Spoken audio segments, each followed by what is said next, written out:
Good afternoon, good morning. I'm back again.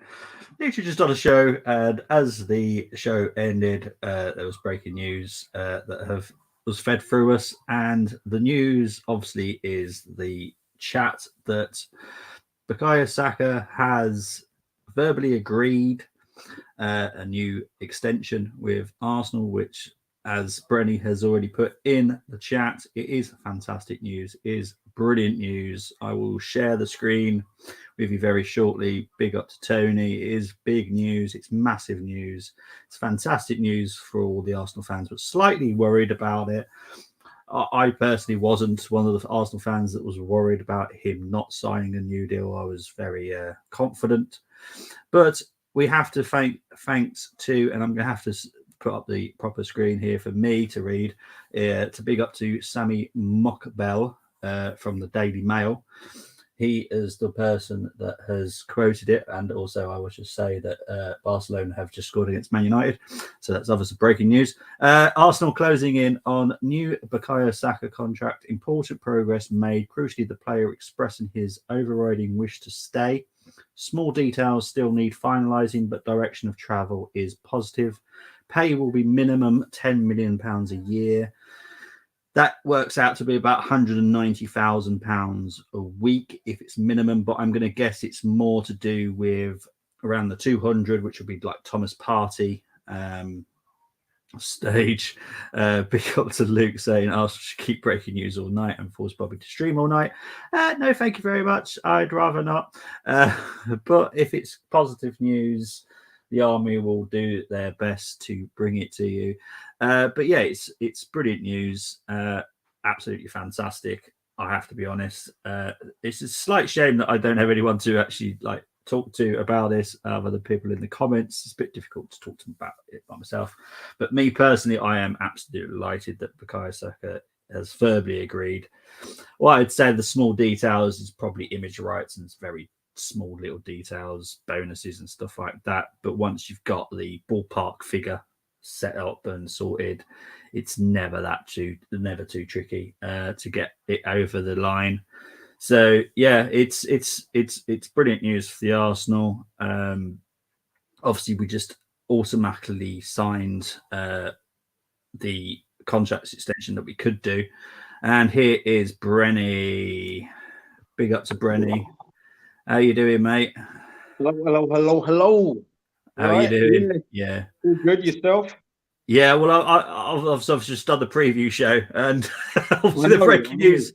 Just as I was coming off, I was like, "Oh no!" Someone needs to obviously talk about it because it is a massive news. It's not like a, I don't know, like a new sponsorship deal. This is massive news for all Arsenal fans. We love Saka.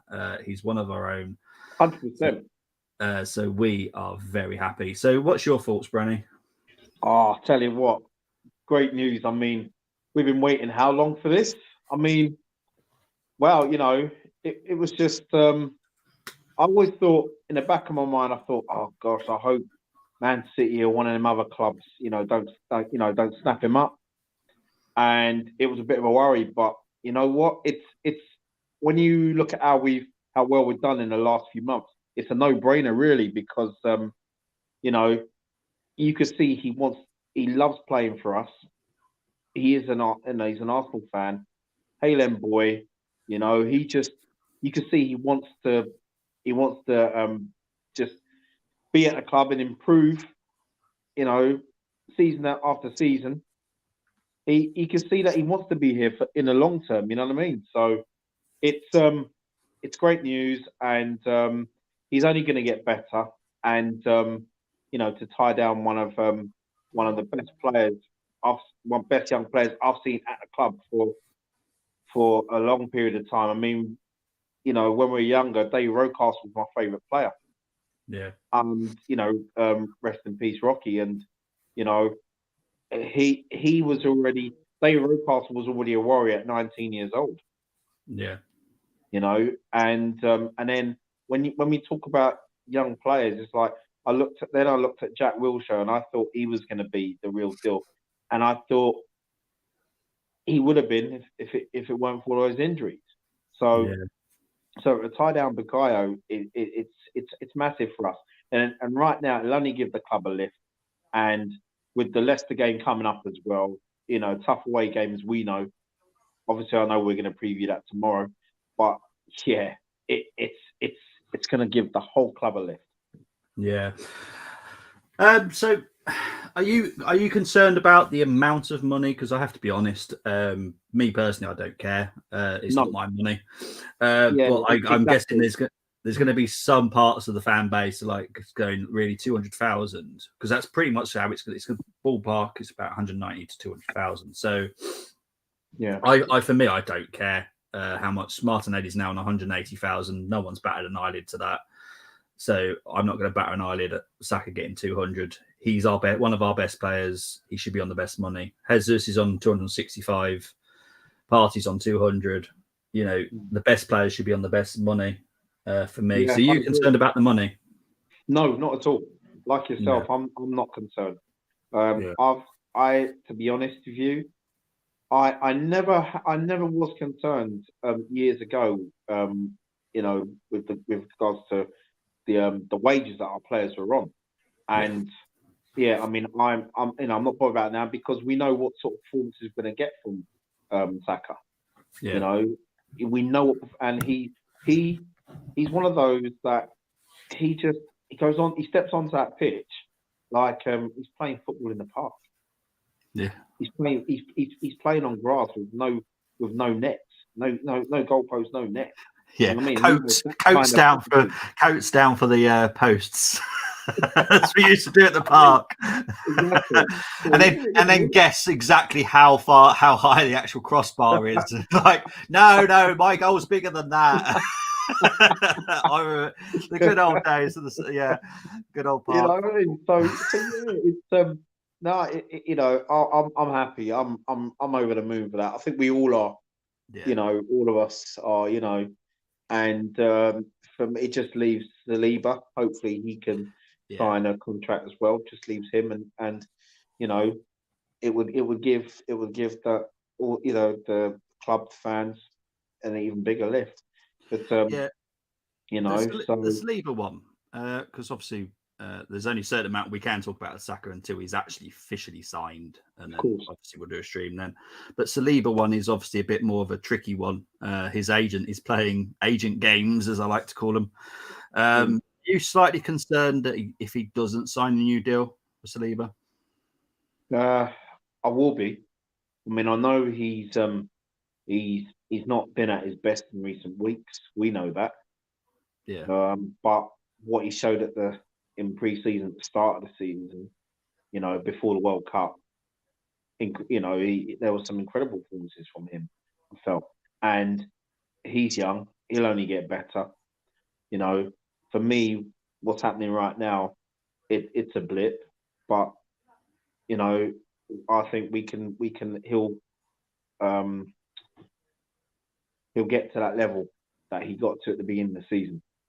But yeah, I would be concerned if he didn't sign because I think to the youngsters we got now, we have to tie them down to these long-term contracts. We have to tie them down, you know, because we need and we definitely need stability in that side. You know, we need like what we had years ago with our back four, sorry, our back five. yeah, We need to keep that stability really with regards to our younger players because we at the Arsenal we don't want to see players going like Bukayo Saka. We don't want to see Saliba going for ridiculous amounts of money because at the end of the day, it's who you bring in with that money. So yeah. I don't want to see that. I don't want to see that, and we shouldn't have to be a selling club. No, we shouldn't be. We should be pushing like I've done for most of my Arsenal life. And as Yeah, my granddad, who started supporting us in the 1920s, has said he will never, yeah. ever not think of Arsenal as a big club Mm, because it all depends on what it means to you. Like you can support Stockport County or Notts County. That club means everything to you. of course. Obviously, we just happen to support Arsenal, Yeah. and Arsenal just happen to be, win trophies. But every club is important to them, however, in another way. And Arsenal, we just happen to be a big club, but it's the family environment. Like, I don't know if you've ever watched Cheers. The theme tune. If you listen to the words, it is very much like going to the football. It is a family. Everyone knows your name. Yeah. You tend to be sat around. You tend to get the same kind of seats because you know where you like to sit. Yeah. So you've got pretty much the same type of people around you. You have a drink at the bar, or you have a bet. Especially my dad had a bet. At the time, I remember the one point I remember with my dad was Lundberg always to score for the Arsenal. So he always put Lundberg to score. But it is such like a family. Every football club is like a family, and we just happen to be Arsenal fans, and we're very fortunate. Arsenal are a very family orientated club, because we were back then as well. The way that our owners, it was before the Kroenkes, obviously. It was very much. I remember I wrote to Arsenal when I was a child for some business studies assignments, and it was is it Ken Fryer? Oh yes. He actually wrote back to me because I asked him for some stuff for the fate that I was doing. Very weird, but he actually replied personally, and it was just that was the type of club that Arsenal were. No matter who they are, they will write back to you. If you're nice to them, they'll write back to you, and that for me is just a beautiful touch. But I'm sidetracking. I do apologise, but no, not a problem. What Tony said earlier in the WhatsApp group about Xhaka. Now this one I'm slightly more on the fence over. I'm happy for him to sign a contract if it's reduced, because I don't want him being paid 120,000 for what I want him to be a bit part player next season. I don't want him to be the number one. Now, how do you feel about Xhaka? Oh, you know what? It'd be for me. I'll go to the Wenger days of once you hit 30, the 1 year. Okay. The 1 year deals, 1 year. That's what I would do. I wouldn't tie Xhaka to a 3-year deal. I just wouldn't. I would have done if he was 26. But I know he's having his best season with us. Yeah. But to be honest, I mean, Granit Xhaka, I see maybe 2 years. I'd give him a 2-year. Yeah. What about yourself? I'd be happy with a 2-year, but as I said, I don't want it being a wage increase at all, because I want to play a bit part. Like Elneny has signed a new deal, but it's a lower reduced, because he knows he's going to play less role next season, which is, I love that for him. I think, he only cost us £5 million, so I'm happy for him to stay. And when he comes in, he is a tin of Ronsel. He does exactly what it says on the tin. Yeah, exactly. He's nothing extravagant, but he doesn't make stupid errors, which annoy me. And if he does, I think to myself, okay, everyone's entitled to make a mistake. It's fine. Luke's saying here, just have to hope Saliba signs. If he doesn't, hopefully we have an alternative lined up. I haven't been impressed by him. I watch a lot of Leipzig because I like the Red Bull system, but I haven't been that impressed by him, especially for the price tag. Yeah. No, not for me. But the problem is, there isn't anyone like Saliba, and Saliba I love because he reminds me of Tony Adams. That's why I love him. As everyone knows, Tony Adams is my favourite centre-back at Arsenal. Not my favourite defender, and Lee Dixon knows this. Lee Dixon's always my number one. Right back alliance always. But yeah, Tony Adams is definitely my favourite centre-back. I think we should be moving on from Xhaka. I can't see him accepting being a squad player. Well, he's got to be for me, because we have to sign a CM in summer. We have to sign a DM in the summer. We have to get 2 midfielders this summer.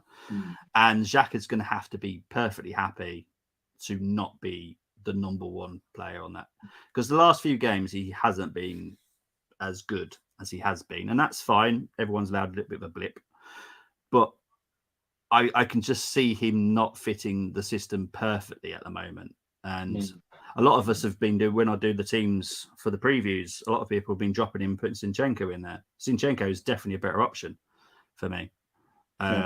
As the number 8. What about you? Because I can't remember your teams off by heart. Because obviously I asked people so many different teams. I don't know if you drop Saka or not. I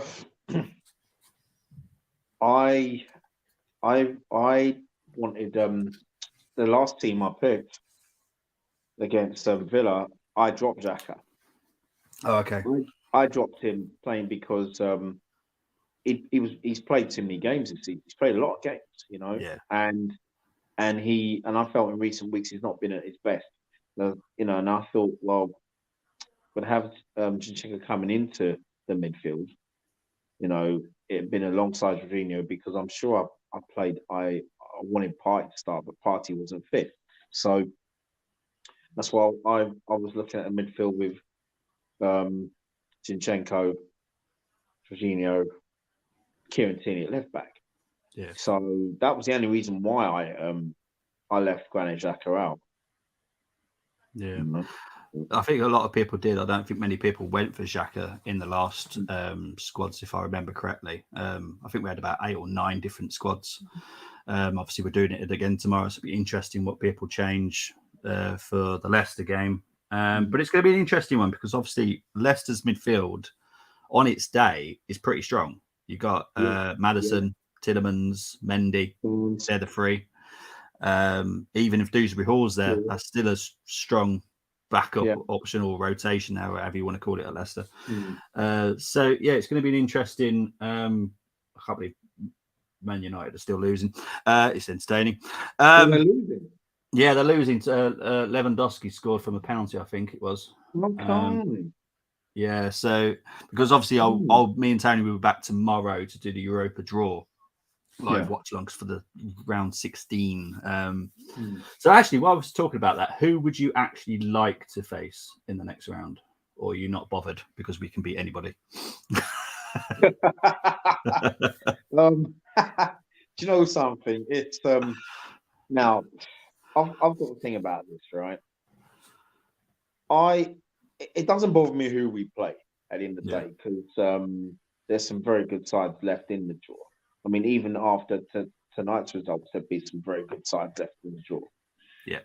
Thing is, mate, is that you know, I know we play Thursday nights, and I know that Mikel will rest players, but to be honest with you, I don't agree.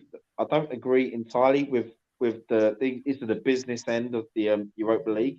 Reason being, yes, I know we're going for a league title. Yeah, no, we know that, but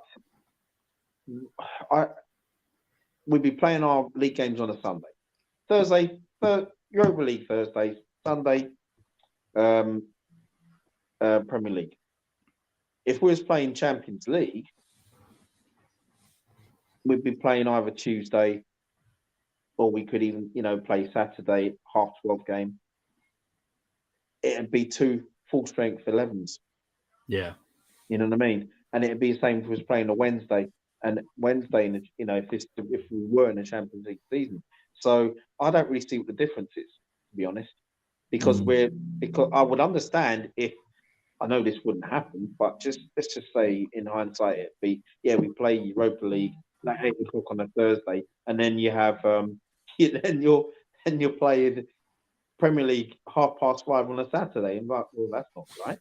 Yeah, you can't do that. So for me, I would go for stronger lineups.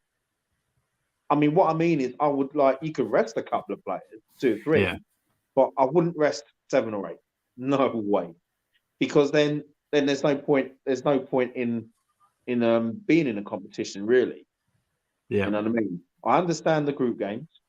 Yeah, obviously, if we do, I mean, it's looking like now we'll get Champions League football next season, but in the Champions League next season, we're not going to be doing that. We're not going to be resting players unless we've qualified from the group. Correct. You know what I mean? So for me, it's all about. I'm not, just to summarise, I'm not worried about who we're going to face. It's about what 11 Mikel Arteta is going to put out, really. Well, for me, and Luke will know this, there is no way I'm going for a weakened team. I know I did it in the group stages. It was to give some youngsters some experience against what I would say is lesser opposition, not terrible teams, they're just lesser opposition. But now it's the serious part. Now it's like, let's go for this, because it is important. It is important for momentum, but it's important because we want to win the trophy. Now, Exactly. I'm a football fan. Yeah. I want my club to win trophies, no Yeah. matter what. FA Cup, League Cup. Same here. I League don't Cup. want. Yeah, and we kind of took the League Cup like it's nothing. To be like, oh, whatever. The FA Cup really annoyed me because I think if we went full strength against that City team, we would have won, and we could have carried on in the FA Cup. The FA Cup is important to me, definitely, and every football fan, to be fair. And obviously, it's the day about John Motson, and he covered 29 of the actual finals. So let's get into Luke's comment here. I keep picking Cine for midfield. You do actually, Luke. I do remember yours because you always cheer me up with putting some interesting selections in. We've been poor defensively recently, and teams are attacking our left side. Put a traditional left back. It's time for Tierney. Forget this inverted nonsense. I am totally with you because I can't stand this inverted stuff. But that's the system now, and it is what it is. You know, I've said many times on streams, I'm a right back. I couldn't do this inverted stuff. I'd get confused. I wouldn't know where I was. My positioning would be all over the place. I'd lose my marker and I wouldn't have a happy game. But yeah, going on to Tierney, obviously there's a lot of talk this week about Tierney leaving. What's your opinions on that? I personally wouldn't want him to go, because you know we've spoke about this already, haven't we? About you want like for like in every position. You know what I mean? You need that strength and depth. I mean, I know there's also been talk of if he does go, and then it's about Nuno Tavares coming back. But you see, when I look at Nuno, I don't see him as a left back. No, I see him as a left winger. You know, for me, he's not a left back for me.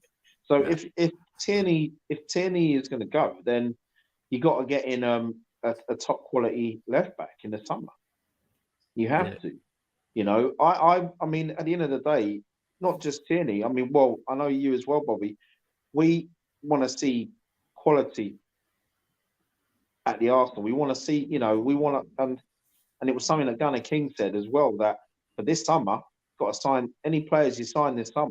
It's got to be top draw players. You know, because at the end of the day, it doesn't bother me if we sold Tierney and we get in another left back. If that left back is better than Zinchenko, I'm all for it, because at the end of the day, you can rotate the two because you know they do a job. You know what I mean? And you don't mind that sort of rotation, like how it was years ago when we had like for like players coming in the George Graham and the Arsene Wenger eras. So, you know, and I know, and at least I could talk to you about this because you'd understand when I do go back, you know, 88 miles per hour in time, you know, and bring these up, you know, that's how it was. Yeah, it was like for like back then, so you didn't have to worry. Exactly. Yeah, because this summer we need to, as you said, we need to sign quality. Because I'm going to be perfectly honest, our target this season was all Champions League. Every Arsenal fan, Arsenal Football Club, it's included. Champions League was the requirement. You know, we wanted Europa last season, we got that. We wanted Champions League this season, and then the next stepping stone is obviously pushing for a title challenge. Let's not say we're going to win it, because let's be honest, any club out of let's say four teams should be able to win the league, and that is for next season. So we need the quality now. We need the depth. We are lacking still in depth. I've said adamantly that I think we needed 2 more signings in January. We just didn't manage to get them over the line. It is what it is. That's the football world. It's not always easy to get the player over the line. That's fine. These things happen. But yeah, for this summer, see, because like me and James, and we all chat in the WhatsApp group, and we're all talking about like who we want and stuff. But the important thing is how much we can get coming in as well. And there's a lot of players that are still at the club that just aren't going to make it. And I don't know if I don't know if you took part in the James challenge where James put all the list of the players that could be sold this summer. I added it up to about I 200. saw that, but I didn't take part. No, I added it all up. It's about 229 million if we Yeah. sell all players that should be sold. And I did go the basic level. I didn't like go like this is how much I want for him. This is what I think we should be able to get comfortably. 229 million. Let's say our budget is also 200 million. That's 400 million. We could quite easily, if we really, really wanted to go like crazy this summer, we could spend 400 million. We wouldn't need to spend 400 million on our depth. Let's be honest. I don't think we would. That's very true. Because the two most expensive players we would need to sign is the CM and the DM. Yeah. The rest of the squad that we, as you and me both agree on this about squad depth. I always want at the hour before a game to go. I don't want to know who my squad is. I don't want to go. I know it's going to be this player, that going to be that, but I don't want that. That loses the excitement like Christmas. I don't want to know what I'm getting for Christmas. I want a surprise. And back in our day, it was between Steve Bold, Martin Keown, and Tony Adams. We never really knew who the centre back was. Not really.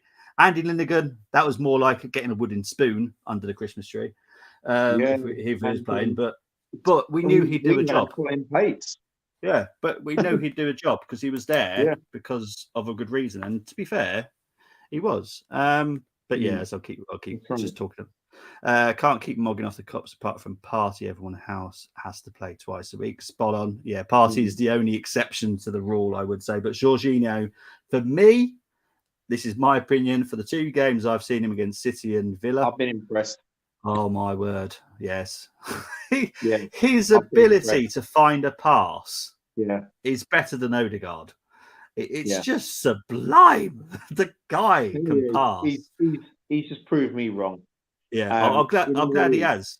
Yeah, me too. It's just that whenever we get players in from Chelsea, it's like you don't know what their attitude, what their mentality is going to be like, And that's the thing. It regardless of what they've done at Chelsea, what they've achieved at Chelsea, you know what I mean? But I'll tell you what, he's become a cult hero already. I think after these 2 games, he's been brilliant. I've been so impressed with him. Some of the passes he did. I loved his passion against Villa the other day, Bobby. I loved his passion, especially scoring that goal. See, I know because Moss is in the chat, and I know Moss was so unhappy. Luke was unhappy, but I for £12 million, and for the reason that it was Mo Elneny was going to be out for longer than we expected, and that's literally what it was for. It wasn't for the CM or the DM that we were after, like Caicedo. It wasn't to back up to him. It was because Mo Elneny was going to be out for longer. So for me, I was like, you find me a DM for 12 million quid that can just jump in and fit in for Thomas Partey. You're not going to be able to do it. Exactly. But Jorginho, yes, he's not as strong, but I think his passing quality is way better than Partey. It is. It's sublime, and he can. Well, we all saw against Aston Villa how he can hit a ball just like Thomas Partey can. My word, that was a strike and a half. And obviously it came off Martinez's head, which is always the better part of it as well. But never mind. Brenny and Bobby, sorry, your Monaco. Yeah, my Monaco is out, sadly, but that is what it is. So that is my French team. I have a team in every league. Monaco is sadly my French team, but it is what it is. Ajax tied it up. No, it doesn't count. Man U won. Yep, Lewandowski has scored the goal. Why are Man United losing? Well, I don't mind. I have to be honest. Barcelona are my Spanish team, so I personally don't mind. Personally, I've always liked Barcelona, but it is what it is. I've got Ren and I think it's Shakhtar at the moment on, but it is what it is. But overall, we're happy about the Saka news. Obviously, a few of us kind of knew that it was going to be fine. The Saliba one is the only one that I think we're That is, yep. more worried That's the one. about. That's Because for me, if we lost Saliba, that is a huge, huge loss. Because it's massive. I Massive. haven't seen anybody in Europe that plays like Saliba. I know he's having a bit of a blip at the moment. Yeah, but that's fine. Yeah, they all do. Yeah, exactly. And to be honest, the blip can be to do with his contract talks as well. You know, your mindset goes a little bit, you know, and that's fine. But I reckon, see, he's on 40,000 at the moment with Arsenal. So I reckon if he's asking for like 200, that is quite a big jump for Arsenal to go, yeah, of course, have 200. Arsenal probably offering about 150, let's say. Yeah. You know, there's still a good increase, but Saliba knows how desired he is, especially in France. Like Paris Saint-Germain quite clearly would love him. So, you know, his head can be turned, and I hope it isn't. And I think, to be honest, if we win a trophy this season, I think that might help us in negotiating skills. Yeah. Because if we didn't win anything, and he knows that he could go to PSG and just win something every season, and he's French, his family's there, you'd probably do it. And PSG will offer him loads of money. Let's be honest. So we have to bear that in mind with Saliba. Yeah, I'd be devastated personally, but we couldn't. There's got to be a cut-off point for Arsenal where we go, okay, if you haven't signed by this time, we might have to offload you. Because one thing I don't want to see is Saliba leaving on a free. Oh gosh, no. And how many times has that happened over the last few years? Yeah, because that would hurt me more. Yeah. Letting Saliba go when we paid near on 30 million for him in the first place, to then lose him for free for how talented that kid is. Yeah. You know, he's going to be the French number one centre back at some point in his career. Yeah. Without doubt. Because he didn't have a great game against Villa, but then he also had some great defending as well. It's there. It's just having a little bit of a blip at the moment. Actually, I better go into Moss's here. Damn it, Union Berlin winning 2-0. Who are they playing? Union Berlin. I haven't even checked the fixtures. Ajax. They're playing Ajax. Penalty silver 1. Bruno. Yeah, I'm not going to go into that. I'd pay Saliba the £200,000 a week if we can't get anyone better, and he'll sign for that. I'm pretty sure we'll probably go closer to the 200,000 for him. We'll probably go to 180. Because to be honest, if he was paid the same as Martinelli, I'd absolutely be fine with that. Yeah, it's again, it's not our money, but I wouldn't want to be paying him more than Saka. Does that make sense? Because Saka has earned it. He's been with us longer. He's one of our own. You know, I like the fact that Martinelli is on slightly less than Saka because he will be. But it's kind of like a hierarchy. You know, Saka has done more, been there with us longer. Martinelli, 180. 180 for me is what I'd pay for Saliba. I think his agent and himself, they'd accept that. Yeah. Big up to BX Gunner 81. If Saliba leaves Arsenal for PSG, that just shows his ambition. His money. I'd say it's more down to his agent. His agent is well known for being a bit of a pain in the bum, to be honest. But he's also French, so again, it's one of those. Here we go, Declan Rice stories. Now, I will say categorically, there is a story going out around on Twitter today, and I'm pretty sure Brenny's probably read my comment towards something that was posted in there. It is absolute rubbish. Declan is not even talking to any other clubs right now because Declan is doing the right thing, worrying about West Ham. Let him worry about West Ham. Let them try and keep them up. Yes, he's going to leave in the summer, and he'll discuss that after the season or when the season could be ended. But yes, I'm not. No, it's just not even going into that. But 200,000 for Rice. Again, I'd be fine with that. We just don't want to get like to 300s, 400s at Arsenal. It's just not the way that we want to be doing stuff. We're self-sufficient, and that's the way we should stay whilst we need to be. I think he loves it here now and will sign, but it needs to be nice salary. Yeah, it does need to be a nice salary, and I get that. He's only on 40,000 now, which is not much really when you think of the other players, but it's the process at all clubs. All clubs have a very low budget, which Saka's on 70,000 now. So he's going to go up to like 190 to 200. So it's a progression, and his next contract, which will be signed in like 5-6 years time, will probably be 250, 270,000. It's never going to be the 300. I don't think Arsenal will ever do a £300,000 contract again, ever. If they're sensible anyway. Big up to Beat's got to agree with Moss. But yeah, that's it really. Wanted to talk about Saka. Wanted to quickly catch up and talk about other players that have been talked about today. The Rice one just annoyed me because I can't stand stuff like that. It's just absolute rubbish.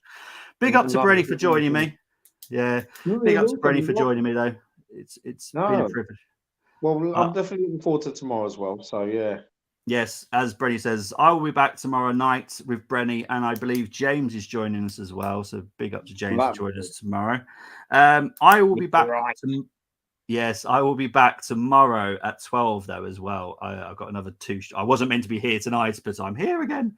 I will be back at 12 o'clock tomorrow to do the live watch along for the Europa draw with Tony. So that would be fun to have Joni on. I'll be in the chat for that. I'll be in the chat for that, definitely. It'll probably be around my lunch break or something. Oh, brilliant stuff. So yeah. Brenny as always, love him. But yes, for now, that's us done for today. And that's definitely me done for today. I've done 2 streams in a row now. Guys, it's got to be done. But as always, come on, you Gunners. And I'll see you tomorrow, guys. Take care, everyone. Bye-bye.